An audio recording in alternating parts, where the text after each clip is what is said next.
So what I want to talk about briefly is I want to give you guys, whether you want them or not, sort of 6 tips that I feel I learned either the hard way or over the course of certainly the last 18 to 24 months of my life that I think and I hope you can take away from this talk.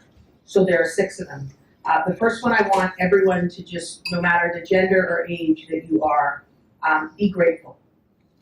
Number 1, be grateful. So in this job as your Suffolk County District Attorney, I just had on Sunday my 11th homicide that I was responsible for. 74-year-old woman dead.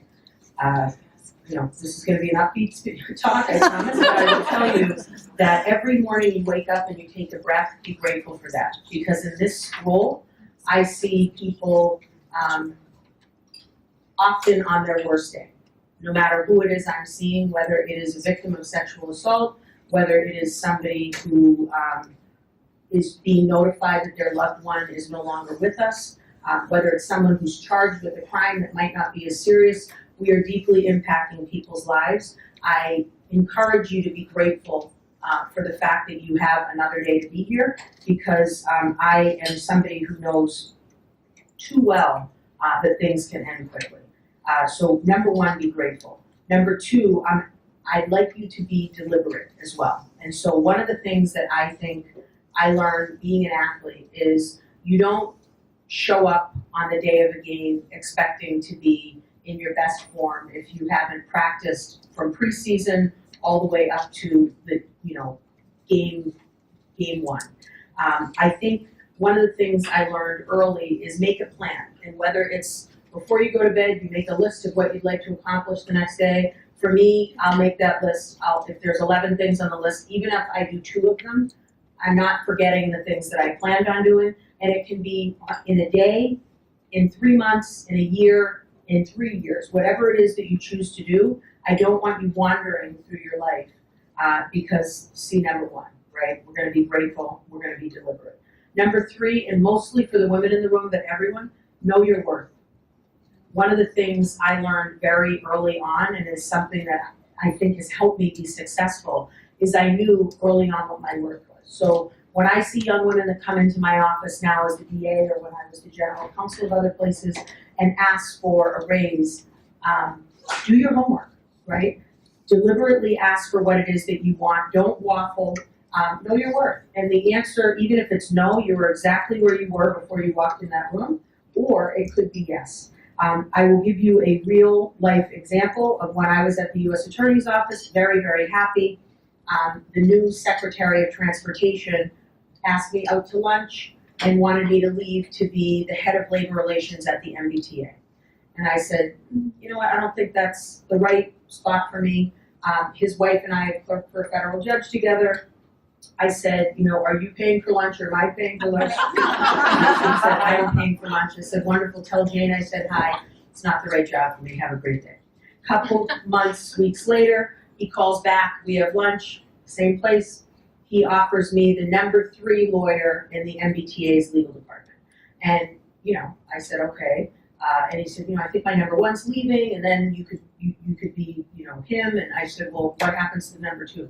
Oh, you could jump over. I said, well, do you have the authority to do this, or does the board, the MBTA board? Well, technically, I said, okay, are you paying for lunch or am I paying? Tell Jane I said hi. This is wonderful. 3rd call. Rachel, would you be my general counsel of the Mass Department of Transportation? And then in 6 months, we'll present you to the board to see if you could be the first ever general counsel of the team, as well as MassDOT. I said, now you were talking, and you were still paying for lunch. But the point is I waited because I was happy where I was and I knew my worth. I didn't get upset that he offered me something that I didn't think was right. It's not offensive if you know that it's not the right fit, but just know your worth. Number 4, ignore the noise and do it. Ignore the noise. There's always noise. So for me, there's never been a woman elected DA in Suffolk County. Okay. There's never been a woman of color ever in the Commonwealth. Okay. It's Boston, you can't, as you do this, and you can't. I had been deliberate and made a plan. I had thought through. I knew that if we put in the work, if we knocked more doors, if we really honed our message, that we would have a very, very good chance of being successful. And, you know, for me, I would never try something just for, you know, giggles, right? Like, I knew that we were going to put a great team together and work as hard as we could to get the best result. So ignore the noise. Like, if you know inside of you what you're doing is right, believe in yourself. And then 5 is always do what's right, not easy. And so all I will say is see the cover of the Herald. And then 6 is failure happens. So one of my favorite things to do is when people read my bio and are like, Zeus created her and she fell down to the earth, and she then went to here and she's perfect at this. I failed hundreds of times in my life. There were moments before this moment when I applied for jobs and didn't get it, and I'm like, what is happening right now? I didn't get it. Things occur that you have no idea why. You can't see the entire picture. Anyone who's pretending they aren't failing either in their personal life or their professional life or in other areas of their life, they are liars. And I'm very serious. They are liars. And when you see people that are well put together, you know, if you videotaped me in the morning with my 3 children, I would not be your DA. But I can tell you that where exceptional people distinguish themselves is when they fail. They immediately learn from that failure, and then they pick themselves up and they keep moving. We are not going to wallow where we are, right? We are going to learn, even if it was everyone else's fault, and it never is, okay? We have to look at what our part is in this problem. See example, the Herald in the last couple of weeks, and I'm doing that too, but, and other news outlets. But my point is, honestly, failure happens. Learn from it, and then pick yourself up, and you got to keep moving. So literally, those are my 6. I wish you guys the best. UMass is where I feel like I learned almost everything I needed to be where I am right now. It's a wonderful place. I will give anything back to it, even though we sued the university under Title IX to get it to us.